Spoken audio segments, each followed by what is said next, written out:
আসসালামু আলাইকুম প্রিয় শিক্ষার্থী বন্ধুরা। দেখো আজকে আমি তোমাদের সাথে বছরের প্রথমে শুরু করেছি, এই জন্য সবাইকে ওয়েলকাম জানাচ্ছি 2021 এ। আজকে আমরা প্রথমবারের মতো উপস্থিত হয়েছি ক্লাস 8 এর বিজ্ঞান ক্লাসে।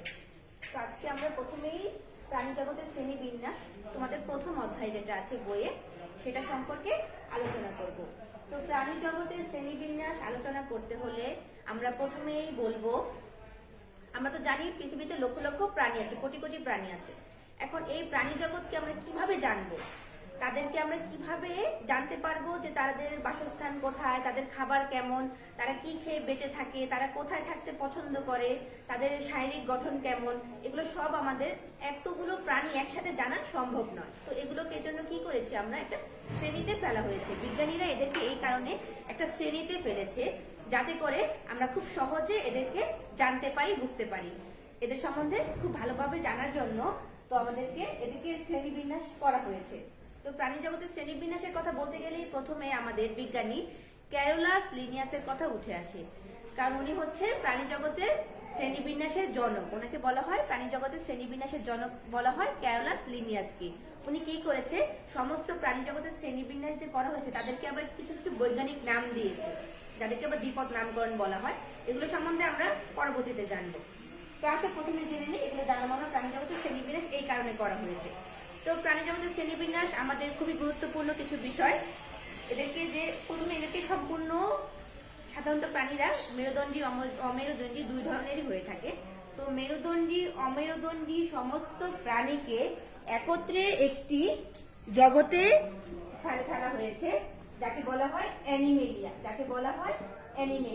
দেখো এটা হচ্ছে অ্যানিমেলিয়া, এটা হচ্ছে সম্পূর্ণ একটা জগৎ প্রাণীদের।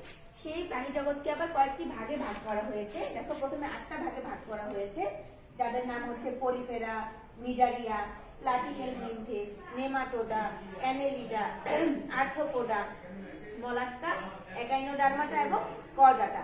এখানে 9টা পর্ব আছে। এই 9টা পর্বের আবার উপপর্ব থাকে। সেই উপপর্বগুলোকে আবার কয়েকটা আছে এরকম উপপর্ব, তাদেরকে আবার আরো কয়েকটা ভাগে ভাগ করা যায়। আচ্ছা, আজকে আমরা আসলে শিখবো হচ্ছে এগুলোর মধ্যে আবার কিছু মেরুদণ্ডী আর কিছু অমেরুদণ্ডী। কিছু বলবো না, এখান থেকে প্রথম 8টা যে পর্ব আছে তাদের সকল প্রাণী হচ্ছে অমেরুদণ্ডী প্রাণী। শুধুমাত্র যে কর্ডাটা আছে, কর্ডাটা পর্বটার প্রাণীরাই হচ্ছে মেরুদণ্ডী। তো আজকে আমরা এই যে অমেরুদণ্ডী প্রাণীগুলো আছে, এরা সবাই হচ্ছে কি অমেরুদণ্ডী প্রাণী। আজকে আমরা এই অমেরুদণ্ডী প্রাণীগুলো সম্পর্কে কিছুটা আলোচনার মাধ্যমে জানবো। প্রথমেই আসো পরিফেরা যে পর্বটা আছে সেই সম্বন্ধে কিছু আমরা আলোচনা করি। এই পরিফেরা জগতের বৈশিষ্ট্য হচ্ছে এরা সরলতম বহুকোষী প্রাণী। দেহ প্রাচীরে অসংখ্য ছিদ্র থাকে। এই ছিদ্রপথে পানির সাথে অক্সিজেন ও খাদ্যবস্তু এরা প্রবেশ করে এদের শরীরে। কোনো পৃথক সুগঠিত কলা অঙ্গ ও তন্ত্র এদের থাকে না। এদের উদাহরণ হচ্ছে পরিফেরার উদাহরণ হচ্ছে কি স্পন্দিলা। পরিফেরার উদাহরণ হচ্ছে স্পন্দিলা। কি বললাম, এরা কি করে, এদের দেহে অসংখ্য ছিদ্র থাকে, সেই ছিদ্রগুলো দিয়ে এরা কি করে থাকে, নিজেদের খাবার পানি সংগ্রহ করে থাকে এরা। আর এদের উদাহরণ বললাম স্পঞ্জিলা, স্কাইফা, এগুলো হচ্ছে এদের উদাহরণ। তারপরে আসো নিডারিয়াতে চলে যায়। এই নিডারিয়া জগতের প্রাণীরা কি করে, নিডারিয়া জগতের প্রাণীরা সাধারণত পৃথিবীর সকল জায়গায় দেখা যায়, পৃথিবীর প্রায় সব অঞ্চলে এদের দেখা যায়। তবে এদের বিশেষ কিছু প্রজাতি খাল, বিল, নদী, হ্রদ, ঝর্ণা ইত্যাদিতে থাকে। এরা সাধারণত পানিতে ভাসমান কাঠ, পাতা বা অন্য কোনো কিছুর সঙ্গে দেহকে আটকে রেখে বা মুক্তভাবে এরা বসবাস করতে পারে।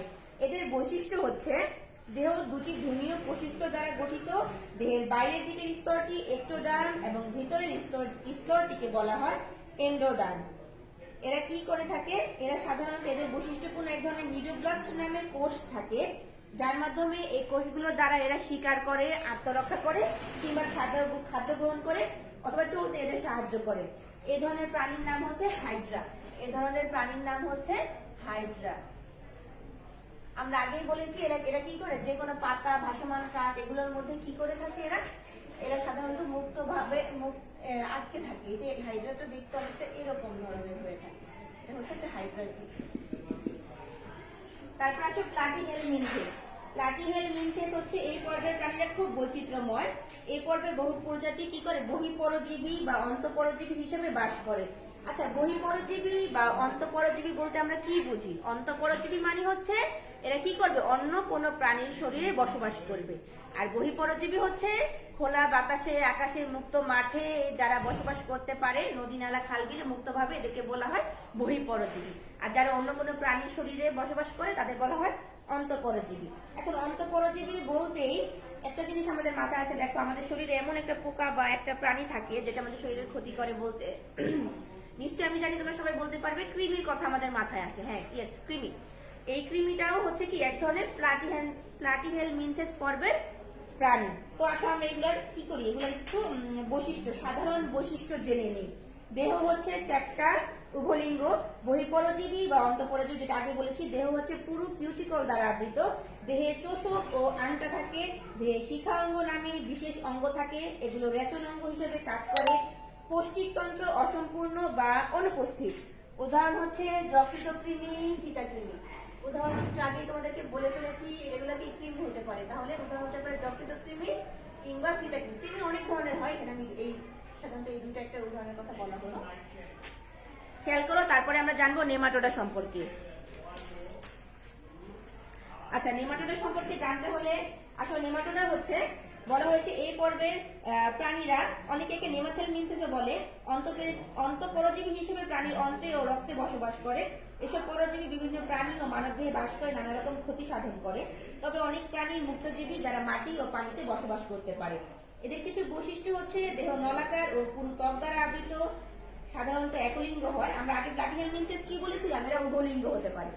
আর এখানে নেমাটোডার কথা বলছি হচ্ছে এরা হচ্ছে সাধারণত একলিঙ্গ হয়ে থাকে। দেহ গহ্বর অনাবৃত ও প্রকৃত সিলম নেই। এদের উদাহরণ হচ্ছে গোল কৃমি। এদের উদাহরণ কি, গোল কৃমি। এর আগেরটা বলেছিলাম যকৃতকৃমি আর ফিতাকৃমি। এখন বলছি নেমাটোডাকে নেমাথেলমিনথেসও বলা হয়, এটার উদাহরণ হচ্ছে গোল কৃমি। তারপরে আসো আমরা অ্যানালিডাতে চলে আসি। অ্যানালিডের কথা কি বলা হয়েছে, পৃথিবীর প্রায় সকল নাতিশীতোষ্ণ ও উষ্ণমণ্ডলীয় অঞ্চলে এই ধরনের প্রাণী দেখা যায়। নাতিশীতোষ্ণ বলতে বুঝি বেশি গরমও না বেশি ঠান্ডাও না, এই ধরনের অঞ্চল। আর উষ্ণ অঞ্চল মানে তো হচ্ছে গরম যে এলাকা সেখানে, অর্থাৎ এই সকল এলাকায় এই অ্যানালিডা পর্বের প্রাণীদের দেখা যায়।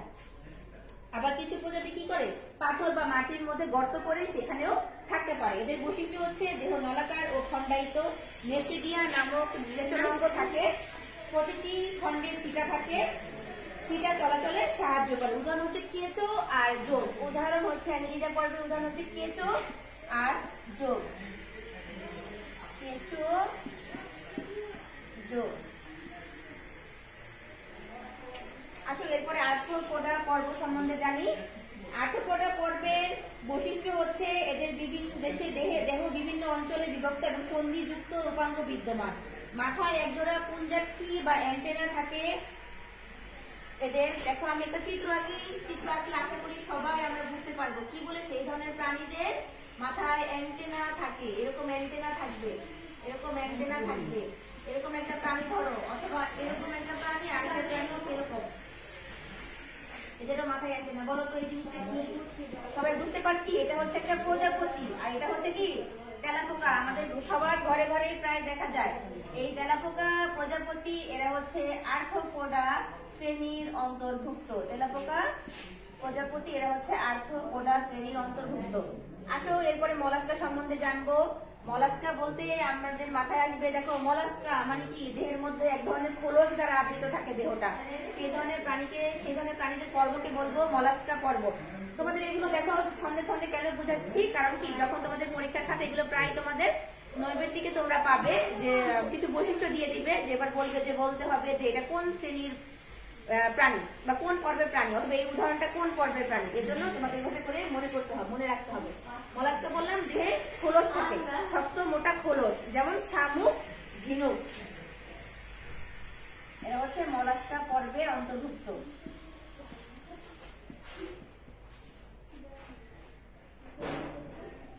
তারপরে দেখো একাইনোডার্মাটা। একাইনোডার্মাটার প্রাণী সাধারণত কি সামুদ্রিক প্রাণী। এদের দেহে কাঁটা থাকবে, দেহ 5টি সমান ভাগে ভাগ থাকবে, পানি সংবহন তন্ত্র থাকে এবং নালীপথের সাহায্যে চলাচল করে। পূর্ণাঙ্গ প্রাণীতে অঙ্কীয় ও পৃষ্ঠদেশ নির্ণয় করা যায়, কিন্তু মাথা চিহ্নিত করা যায় না। অঙ্কীয় ও পৃষ্ঠদেশ বলতে কি বুঝি? পৃষ্ঠদেশ মানে হচ্ছে যে পিছনের অংশ, এটা হচ্ছে পৃষ্ঠদেশ। অঙ্কীয় দেশ মানে সামনের অংশ, এগুলো দেখা যায়, কিন্তু এদেরকে মানে কি সামনে পিছনে ভাগ করা যায় সকল প্রাণী, কিন্তু এদের কোনো মাথা নেই, এদের কোনো মাথা চিহ্নিত করা যায় না। এই ধরনের প্রাণীর উদাহরণ হচ্ছে তারা মাছ। এই ধরনের প্রাণীর উদাহরণ হচ্ছে তারা মাছ। তারা বলতেই আমরা সবাই স্টারটা দেখতে কেমন হয় বলো তো? স্টার দেখতে হচ্ছে এরকম হবে। তার মানে কি দেখো পাঁচটা ভাগ আছে, মাথা কিন্তু বুঝতে না, চারপাশে একরকম, তবে সামনের সাইড পিছনের সাইড আলাদা করতে পারবো। তাহলে এটার নাম হচ্ছে তারা মাছ। আর এটা কি কোন ধরনের পর্বের প্রাণী? একাইনোডার্মাটা পর্বের প্রাণী। এগুলো এই 8টা পর্ব যেগুলো বললাম, তারা সবাই কি অমেরুদণ্ডী প্রাণী, অর্থাৎ কি তাদের কোনো মেরুদণ্ড নাই, তারা অমেরুদণ্ডী প্রাণী। এগুলো সম্বন্ধে আজকে আমরা আলোচনা করলাম। তোমরা বাসায় সবাই এগুলো কি করবে? ভালো মতো পড়বে, এগুলো বৈশিষ্ট্য পড়তে হবে এবং উদাহরণ ভালো করে পড়তে হবে। বৈশিষ্ট্য এবং উদাহরণগুলো ভালো করে পড়বে। নেক্সট ক্লাসে আমি মেরুদণ্ডী প্রাণী নিয়ে আলোচনা করব। নেক্সট ক্লাসে করডাটা অর্থাৎ মেরুদণ্ডী প্রাণী নিয়ে আলোচনা করব। আশা করি সবাই বুঝতে পেরেছো। এতক্ষণ ক্লাসটি ধৈর্য সহকারে শোনার জন্য সবাইকে অনেক অনেক ধন্যবাদ। আর আবারও নতুন বছরের শুভেচ্ছা দিয়ে শেষ করছি। ধন্যবাদ সবাইকে।